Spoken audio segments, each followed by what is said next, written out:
최다임 목사님 작사 작곡 찬양 특별 찬양해 주시겠습니다.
주님만 바라보며 이 땅 삶 살아갈 동안 그 믿음의 삶을 살아갈 때 오늘도 십자가의 그 놀라운 능력이 우리의 모든 삶을 지배하며 이끌어갈 때 우리는 하나님께서 기뻐하는 놀라운 삶을 살게 될 줄 믿습니다. 이 시간도 우리 주님 성령께서 함께 해주셔서 십자가의 복음을 깨닫고 우리의 죄 문제를 다시 한번 심각하게 고민하는 이 시간 되게 도와주셔서 하나님의 놀라운 은혜가 임하는 축복의 예배가 되게, 축복의 말씀이 되게 은혜 내려 주옵소서. 예수님의 이름으로 간절히 기도드리옵나이다. 아멘. 지난주까지는 출근하면 제일 먼저 뭘부터 했을까요? 에어컨부터 켰습니다. 근데 오늘은 출근하자마자 히터를 켰습니다. 한 주 차인데 아마 여러분 10월에 히터 켜는 거는 그렇게 많지 않죠. 드뭅니다. 코로나라서 그런지 모든 게 비정상으로 돌아가는 느낌이 듭니다. 어쨌든 이제 코로나 우리는 4단계 막 빠지고 위드 코로나를 지금 눈앞에 두고 교회 연합회에서는 연일 세미나나 또 교단 신문에서 코로나 종식 이후에 한국 교회가 나아갈 방향에 대해서 많은 지금 방법들이 나오고 있습니다. 물론 나름의 좋은 방안을 가지고 그동안 흩어졌던 교회들을 다시 경비하는 것은 너무나 당연한 것입니다. 놀라운 것은 지난주 중대본, 우리 기독교 통계가 아닙니다. 중대본의 발표에 의하면은 한국교회 16.4%, 약 9천, 정확하게는 9,600교회 정도가 2년 동안 완전히 폐쇄됐습니다. 기독교 발표가 아닙니다. 거의 대부분 개척교회로 어려움을 겪은 교회들이 대다수이지만 중요한 것은 앞으로는 대형교회들도 중형교회들도 상당 부분 이미 진행 상태로 있기 때문에 언제 폐쇄될지 모르는 그 상황이 지금 현재의 우리 한국 교회입니다. 우리 교회도 긴장해야 되고 많은 준비를 해야 될 것입니다. 그래서 대부분 교회들은 다시 회복을 내년에 목회 방향으로 정하면서 예배가 회복되고 기도와 모임, 전도 모든 것들이 다시 제자리를 찾아야 한다고들 지금 말하고 있습니다. 하지만 가장 최고와 최선의 준비는 언제 어느 시대이든 이런 일들이 있고 난 후에 반드시 중요한 것은 본질로 돌아가는 것이고 본질을 회복하는 것이에요. 지금 우리 한국교회의 문제점은 코로나로 인한 비대면 예배 때문이 아니라 그래서 예배와 모임을 다시 회복하는 것이 문제가 아니라 더 중요한 것은 근본적으로 우리는 거짓복음, 가짜 복음을 선포하고 가짜 구원을 진리로 믿어서 세상에서 우리가 빛과 소금의 역할을 하지 못해서 위기인 것입니다. 우리는 위기를 잘 보셔야 돼요. 단지 제가 많은 목사님들하고 이야기를 나눠보면은 이제 제가 작년하고 올해 매스컴이 많이 나오니까 많은 목사님들이 저한테 문의를 합니다. 어떻게 했으면 좋겠다. 근데 많은 목사님들이 공통적으로 하는 말은 모든 것의 근본 원인을 자꾸 예배가 회복되지 못해서 대면 예배를 드리지 못해서 그 원인을 대부분 찾고 있습니다. 물론 그것도 하나의 원인은 될 수 있습니다. 그러나 더 중요한 것은 가장 근본적인 것은 그게 아닙니다, 여러분. 기독교는 언제나 본질에 충실한 교회만이 살아남는 것이에요. 그 본질은 다시 복음으로 십자가와 부활, 성령 강림으로 내 안에 오신 그 주님과의 연합이 이루어지면은 아무리 어려운 시련이 온다 해도 우리는 든든히 서감을 한국 교회뿐만 아니라 세계 교회가 그것을 지금까지 보여주었습니다. 우리 교회는 철저히 그래서 본질의 복음을 가르치고 선포하며 하나님이 기뻐하고 주님이 주인이신 교회로 지금도 만들어가고 있습니다. 그 중심에는 십자가 복음이 서 있고 가장 중요하고 가장 본질적인 우리는 복음으로 우리 교회는 잘 지금 나아가고 있는 것입니다. 감사하게도 아침 영상 말씀도 지금 우리는 고린도 15장을 다루면서 부활에 대한 분명한 메시지가 선포되고 있습니다. 우리 기독교 메시지는 분명합니다. 우리가 죄로 인해 죽었던 우리가 십자가를 통해서 뭐죠? 우리가 죄 문제가 해결되었고 하나님 원수관계가 회복되었고 그래서 우리는 구원 얻었고 영생 얻었습니다. 그래서 부활로 와서 이제는 영원히 살아계신 그 부활하신 주님이 내 안에 오셔서 그분이 내 안에 계셔서 그분으로 인하여 나도 살아난 것이에요. 그리고는 그런 사람 가운데 하나님 주님께서 그 안에 들어가셔서 그 마음의 중심에 계셔서 주인으로 연합해서 한 몸이 되어서 하나를 이루는 것이 그게 우리의 신앙의 삶이에요. 그래서 우리는 십자가를 지금 설교하고 있고 또 아침에는 부활에 대해서 지금 부활의 메시지가 선포되고 있고 우리 지난 5년 동안 끊임없이 우리는 주님이 내 삶의 주인이요 그분이 나를 성전 삼고 오늘도 나와 함께 계심을 한 몸임을 우리는 끊임없이 선포했습니다. 그래서 십자가와 부활과 주님이 내 삶의 주인으로 내 안을 성전 삼음에 대해서 우리가 그 세 가지만 온전히 이루어지면은 우리의 신앙은 완벽하게 바로 서는 것이고 그게 본질이에요.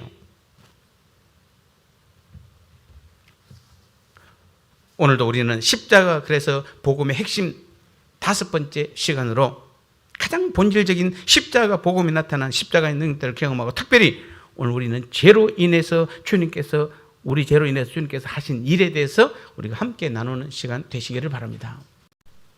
우리는 이런 질문을 받을 수 있습니다. 자, 예수님은 하나님의 아들이고 독생자이신데 그 예수님이 꼭 죽어야만 했는가?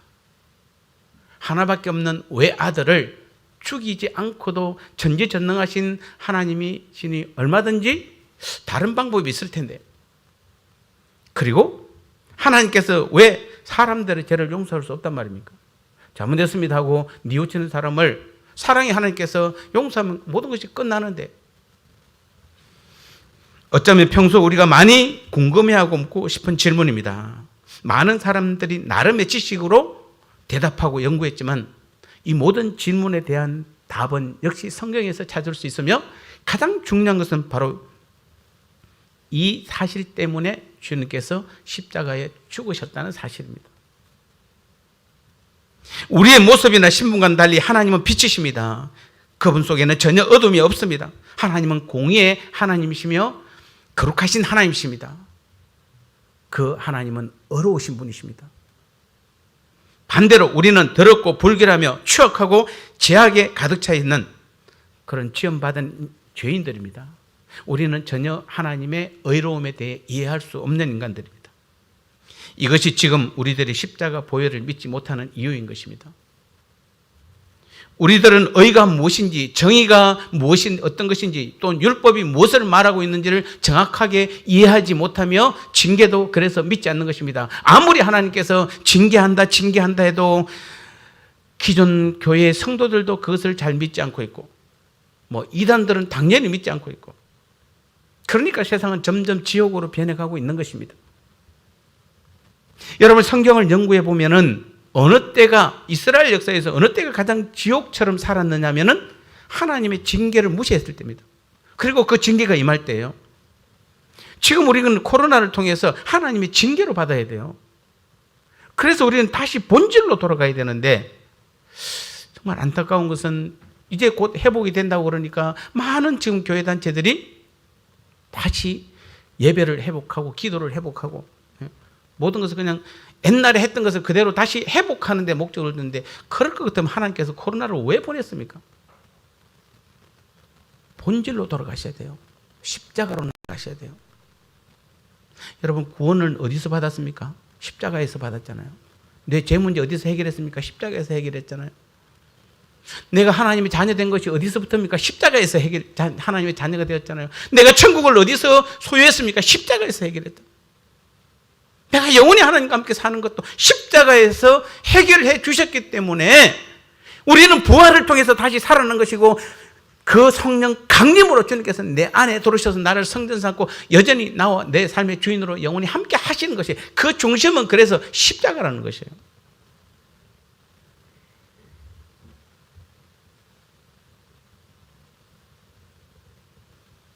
우리 하나님은 다시 한번 생각해 봐야 됩니다. 왜 우리가 십자가가 우리가 필요한지. 하나님은 어려우신 분이며 법을 제정하신 분이요 거룩하신 분입니다. 그는 죄악을 쳐다볼 수조차 없는 순결한 분입니다. 하나님은 죄악을 똑똑히 지금도 보고 계십니다. 그가 보지 못하는 것이란 하나도 없습니다. 하나님은 자신의 속성 때문에 죄를 벌하셔야만 합니다. 그래서 계속해서 우리에게 죄를 벌하실 것을 말씀하셨습니다. 따라서 문제는 인간은 죄를 지은 죄인이요, 하나님은 죄와는 무관한 거룩하신 분입니다.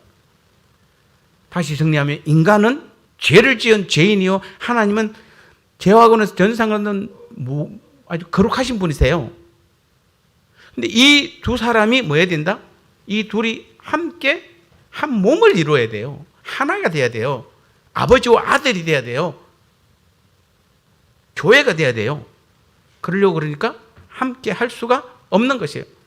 여러분, 이 죄인과 거룩하신 하나님이 어떻게 하나가 될 수 있습니까? 그래서 그에 대한 대답은 오직 십자가뿐인 것입니다. 주님의 십자가뿐인 것입니다. 죄의 삭선 사망이요, 이것은 하나님께서 친히 선언하신 말씀입니다. 그래서 피 흘림이 없이는 죄사함이 없다라고 하나님께서는 분명히 말씀하셨어요. 오늘 우리는 레위기서 본문을 읽었습니다만, 레위기는 이 레위기 본문뿐만 아니라 레위기 전체에서 자주 눈에 띄는 것이 무엇입니까? 그것은 바로 죄에 대한 죄사들입니다. 오늘 본문 전체 이야기가 뭡니까? 사람들은 수송아지를 대제사장에게로 가져오면 대제사장은 수송아지 머리에 손을 얹습니다. 그 다음에 수송아지를 잡아 죽여 피를 하나님의 거룩한 제단에 바치게 됩니다. 그들이 하고 있는 행위는, 지금 이들이 하고 있는 모든 행위는 분명 하나님께서 그렇게 하라고 가르쳤기 때문에 지금 그들이 그렇게 하고 있는 것입니다. 그렇다면 왜 하나님께서는 그들에게 짐승을 잡아서 그 피를 바치라고 했을까요? 바로 죄의 결과는 사망이요, 피 흘림이 없이는 죄사함 자체도 없기 때문에 그렇습니다. 그들의 손을 수송아지 머리에 얹음으로 그들의 죄악들이 그 짐승에게로 전가되는 것입니다. 그래서 그 죄들은 그 수송아지가 덮어 쓰게 되는 것이에요. 그 다음 그 짐승을 죽여 제단의 제물로 바칩니다. 즉 사람들은 자기들의 죄악들을 짐승에게 전가시켜 잡아 죽인 다음 그 피를 봉헌했던 것입니다. 사람들은 이 일을 매일 성전에서 했던 것입니다. 그들은 흠없고 깨끗한 어린 양을 취하여 죽이고 피를 흘려 제사 지낸 것입니다. 그것은 하나님께서 그렇게 하도록 가르쳤기 때문에 그렇게 한 것이에요. 또 한 번은 우리는 이스라엘 사람들이 출애굽할 때 무슨 일이 벌어진지 여러분 기억하시죠? 마지막 10번째 재앙이 무엇입니까? 모든 애굽의 장자들을 다 죽이는 것입니다. 근데 그 놀라운 밤에 죽음의 사자가 찾아왔을 때에 애굽에 처음 난 모든 것들은 다 죽임을 당했습니다. 그러나 이스라엘의 장자들은 한 명도 죽지 않고 다 살아남았습니다. 왜 그렇습니까? 그들은 자기들의 문설주 기둥에 피를 발랐기 때문에 그렇습니다. 그들은 어린 양을 잡아 피를 흘려 전날 밤에 문설주와 문 기둥에 다 발랐기 때문입니다. 그래서 죽음의 신을 피할 수 있었던 것입니다. 그들의 죄악들은 형벌을 받지 않았어요. 여러분, 애굽만 죄를 지었습니까? 애굽 사람들만 죄를 지었어요? 아닙니다. 이스라엘 사람들도 똑같이 죄를 지었어요. 더 했을지도 모르고 덜 했을지도 모르겠습니다. 똑같이 죄를 지었습니다. 그런데 애굽의 모든 장자들은 죽임을 당했지만 이스라엘의 모든 장자들은 죽임을 당하지 않았습니다. 그들의 생명은 구원함을 받게 된 것입니다. 사랑하는 성도 여러분, 그래서 우리에게는 예수 그리스도, 그 하나님의 아들이 이 세상에 오신 사건을 우리는 기억하셔야 돼요. 왜 오셨는지에 대해서 세례 요한은 분명하게 증거하고 있습니다. 세례 요한은 오직 한 가지만 반복해서 설교하였습니다. 나는 그리스도가 아니다. 나는 그의 신들림의 풀기도 감당치 못한다. 보라, 세상 죄를 지고 가는 하나님의 어린 양이로다라고 예수님을 증거했던 것입니다. 그 말은 그동안 다른 모든 사람들은 하나의 그림자요, 모형들이요, 방향 제시의 예시에 불과한 것입니다. 성경에 나오는 모든 선지자나 제사장, 사도들과 제자들 모두 오직 주님만이 그리스도시요 우리를 구원하신 유일한 분으로 소개하고 자신들은 그저 그림자요, 모형이요, 방향을 제시하는 것에 불과하다고 분명하게 고백하고 있습니다. 그런데 왜? 요즘 지금은 왜 나쁜 사악한 사람들은 자신이 곧 이 시대의 하나님의 사자로 주님의 역할을 대신하러 왔다고 유혹하고 미혹하고 있는지 모릅니다. 성경 어디에도 하나님은 주님 외에는 그런 일들을 하신 적도, 그런 사람을 보낸 적도 없는데 왜 하필 이 시대에는 그런 인간이 필요한지, 이미 주님은 십자가로 부활로 성령 강림으로 내 안에 계신데 왜 우리는 내 안에 계신 주님이 지금 내 안에 계신데 왜 주님을 대신해서 다른 사람이 와야 됩니까? 이해가 되십니까, 여러분? 주님이 어디 계신다고요? 내 안에 계시는데, 주님이 내 안에 계셔서 내 삶의 주인으로 엄연히 계시는데 다른 사람이 주님을 대신해서 왔다고, 내가 주의 사자로 왔다라고 하는데 그게 왜 다 넘어가는지 모르겠어요. 왜 그 미혹 당하는지 모르겠어요.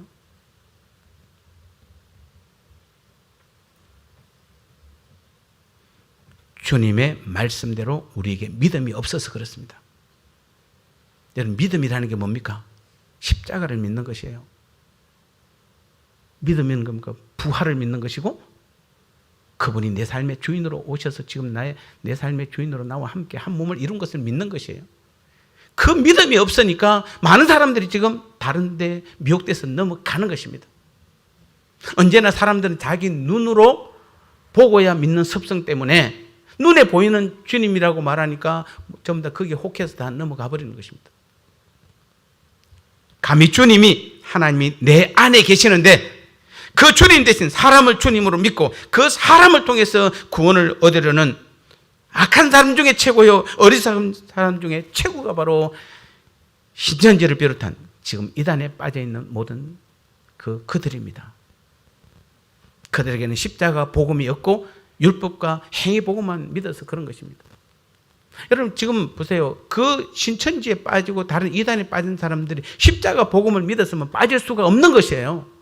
그런데 대부분 다 율법과 행위 구원만 믿으니까, 뭔가 내가 열심히 하면 구원 얻는다고 생각하니까 그게 다 빠지는 거예요. 그래서 실제로 신천지 간 사람들을 보면 몇몇을 보면은 대부분 여러분 그냥 어영부영하는 사람들이 간 게 아니고 대부분 교회에서 열심히 했던 사람들이 가는 것이에요. 왜냐하면은 자기들이 아무리 열심히 했는데, 교회에서 그렇게 열심히 했는데도 안 보이니까, 안 되니까, 주님이 어디 계신지 모르니까, 내가 주님의 사자로 왔다고 그러니까 거기에 다 쏘가 넘어가는 것이에요. 아까 말씀드렸습니다. 2년 동안 9,000개가 넘는 교회가 사라진 것을 보면서 지금이라도 교회는 하나가 되어야 되고, 어려우면 서로 합해야 되고, 같은 교회당 건물을 여러 교회가 사용해야 되며 이 어려움을 이겨나가야 합니다. 하지만 가장 기본적인 한국 교회의 해결책은 그 무엇보다도 복음으로 돌아가야 하고 십자가로 나가야 하는 것입니다. 십자가 복음은 나를 위해 하나님의 어린 양이 이 땅에 오셨다는 것입니다. 하나님은 저와 여러분들의 죄악들을 취하여 그의 아들 머리 위에 얹어 그를 채찍질하고 벌하셨으며 죽임을 당하게 하신 것입니다. 왜냐하면 죄의 삭선 사망이기 때문에, 반드시 누군가가 죽어야 되기 때문에. 그러므로 십자가상에서 일어나는 것은 다른 일이 아닙니다. 하나님 자신이 저와 여러분들의 죄악들을 그의 가장 사랑하는 아들에게 덮어씌워 우리의 죄값을 치러 주신 것입니다.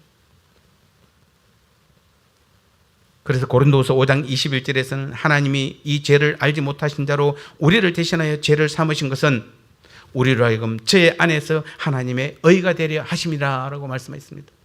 이사야 53장 6절에서는 여호와께서는 우리 무리의 죄악을 그에게 담당시키셨다고 말씀하셨습니다. 이 일을 하나님 아버지께서 하신 것입니다. 그러면 아들은 뭐 했습니까? 그 시간에 아들은 어린 양으로서 저항하지도 신음도 불평도 하지 않으셨습니다. 그는 모든 인간들의 죄짐들을 짊어지신 것입니다. 그는 이 일이 이루어지도록 허락하고 자신을 기꺼이 내던지신 것입니다. 갈라디아 1장 4절에서는 그리스도께서 하나님 곧 우리 아버지의 뜻을 따라 이 악한 세대에서 우리를 건지시려고 우리 죄를 위하여 자기 몸을 들이셨다고 했습니다. 이것만이 아닙니다. 이보다 더 놀라운 것은 갈라디아서 2장 19절에서 20절 말씀입니다. 내가 율법으로 말미암아 율법을 향하여 죽었나니, 여기서 뭐라고요?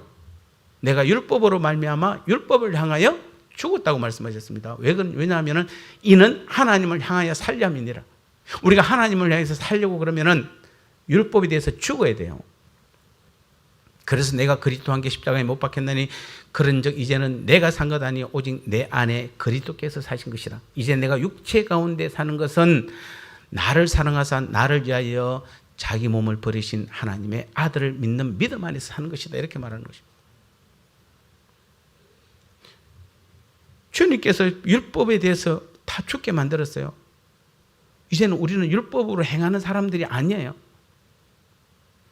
그래서 내가 주님과 함께 십자가에 못 박혀서 이제는 내가 사는 것이 아니고 내 안에 누가 사는 것입니까? 주님께서 사신 것이에요.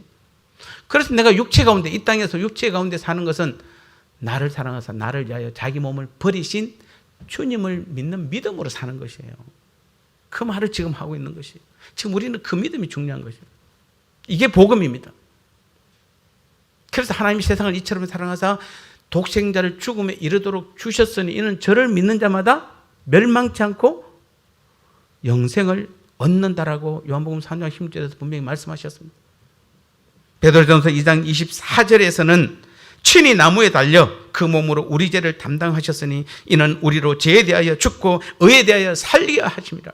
저가 채찍에 맞음으로 너희가 나음을 입었다라고 계속해서 복음서는 말씀하고 있는 것이에요. 서신서도 말씀하고 있는 것이에요. 이것 때문에, 바로 이것 때문에 주님이 죽으신 것입니다. 여러분, 제가 이 설교를 하면 이렇게 했는데, 목사님, 그거는 고난주간에 하는 설교를 왜 오늘 날 합니까? 고난주간이 아니라 그게 다라는 것이에요.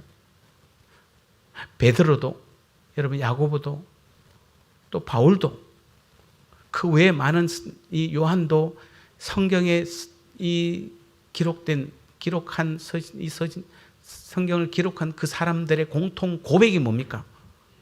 그리고 사도들의 고백이 뭡니까?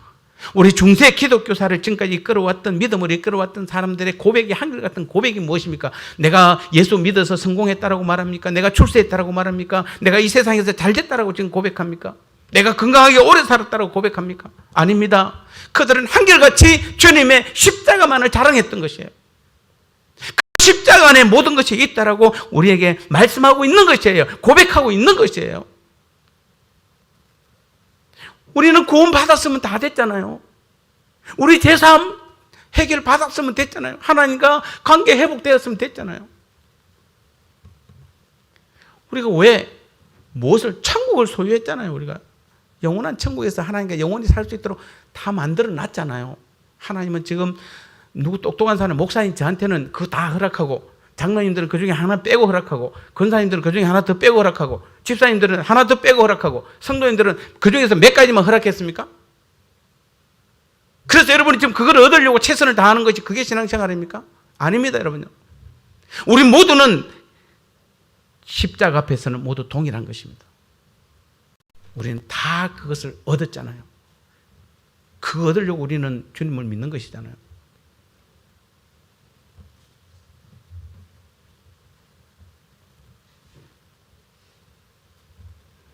그러므로 이제는 우리는 그리스도 예수 안에 있는 자는 결코 정죄함이 없다는 말을 우리는 꼭 기억하셔야 됩니다. 그러면 아직도 율법으로 구원을 받으려고 하고, 그래서 자기가 뭔가 한다고 하는 것이 다 자기를 드러내고 나타내서 하나님께 나아가려는 그 행위 구원으로 가는 것입니다. 철저히 이 사람들은 십자가를 부인하는 것입니다.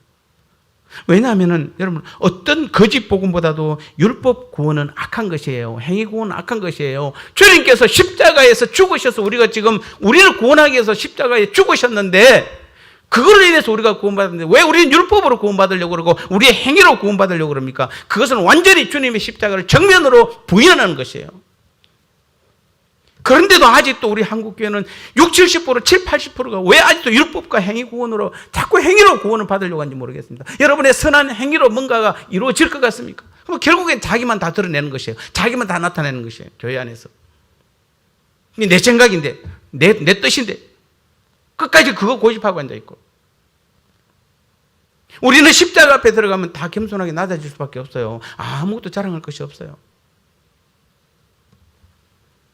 하나님께서 세상을 이처럼 사랑하사 그를 주셨고, 하나님 아들이 나를 사랑하사 나를 위하여 자신을 내어 주신 것이, 그게 십자가예요.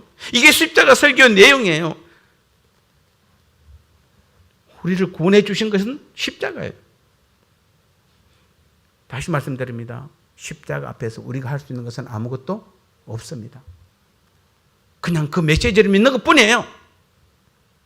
아, 십자가 때문에 내 죄가 사함받았구나, 내가 구원받았구나, 하나님과 관계가 회복되었구나, 내가 천국을 소유했구나, 내가 하나님의 자녀가 되었구나, 영원히 천국에서 하나님과 함께 살게 되었구나 라고 믿는 것이 바로 십자가의 복음이에요. 그 이상도 그 이하도 아니에요. 그걸 위해서 여러분이 뭔가를 하시면 안 돼요.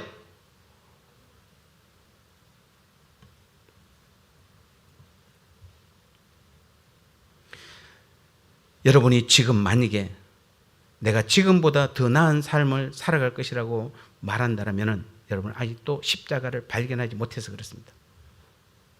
내가 이것은 하고 저것은 안 해라는 식의 말도 하지 마십시오. 그것은 여러분이 아직도 십자가의 진리를 발견하지 못했던 증거가 되는 것입니다. 우리가 해야 할 오직 한 가지는 오직 믿음으로 나갈 때 그리스도께서 모든 것이 됨을 직접 우리는 보고 경험하고 체험하게 되는 것이에요. 사랑하는 성도 여러분, 여러분이 어떤 존재인지는 상관이 없습니다. 나는 지금 여러분이 죄에 대해서 알기를 원치 않습니다. 그것들이 무엇인지도 알고 싶지 않습니다. 물론 그것들이 매우 주목할 만한 것도 있고 또한 아주 악질적이며 극악무도한 더러운 죄악들일 수도 있습니다. 그런 것들은 아무런 문제가 되지 않습니다. 우리 모두는 하나님께 이 시간 감사하셔야 돼요. 하나님께 감사합시다. 지금 제가 여러분에게 꼭 말하는 것은 여러분이 아무리 지독한 죄인이요 추악하게 이럴 데 없을지라도 비록 지금 이 순간까지 죄악의 수렁텅이에 빠져 살고 있더라도 오직 지금 예수 그리스도만 힘입어 믿는 자마다 여러분이 저지른 모든 것들로부터 전적으로 완전히 어렵다 하심을 얻게 된다는 사실입니다. 우리의 모든 죄가 다 사함받게 된다는 것입니다. 우리가 구원을 받게 된다는 것이에요. 다시 한번 우리는 이 부분에 대해서 우리의 믿음을 체크하시고 다시 한번 우리는 아멘 하시고 믿음으로 나가셔야 돼요. 그렇지 않으면 여러분 죄를 고백해놓고 또 의심합니다. 뭔가를 여러분 자꾸 내 힘으로 하려고 합니다. 십자가를 무시합니다. 십자가는 우리 앞에 내세워야 돼요. 그 십자가를 믿고 나가면은 십자가는 내 모든 구원을 다 완성하셨을 뿐만 아니라 내 모든 죄를 다 사하시는 놀라운 능력을 가지고 있습니다. 어떤 죄도 다 용서해 주시는 분. 오늘도 하나님은 예수 그리스도 안에서 우리들을 완전한 자로 간주하십니다. 이것이 바로 십자가의 메시지요. 기독교 복음이 증거하는 말씀입니다. 십자가상에서 죽으심으로 말미암아 우리를 구원해 주신 우리 주님이십니다. 그분 외에는 우리를 구원할 자가 아무도 없습니다. 그를 믿는 모든 사람은 누구든지 구원받게 되는 것입니다. 우리는 이것이 우리 신앙의 최고의 목적이자 전부입니다. 우리는 십자가를 가졌습니다. 우리는 다 가졌습니다. 할렐루야. 기도하겠습니다. 하나님 감사합니다. 십자가를 가진 사람은 다 가졌다라고 우리가 다시 한번 믿음으로 고백했습니다. 우리 사랑하는 성도들에게 다시 한번 십자가는 우리를 구원했고 우리의 죄 문제를 해결했고 하나님과 화목하게 했고 천국과 하나님의 자녀와 우리가 가질 수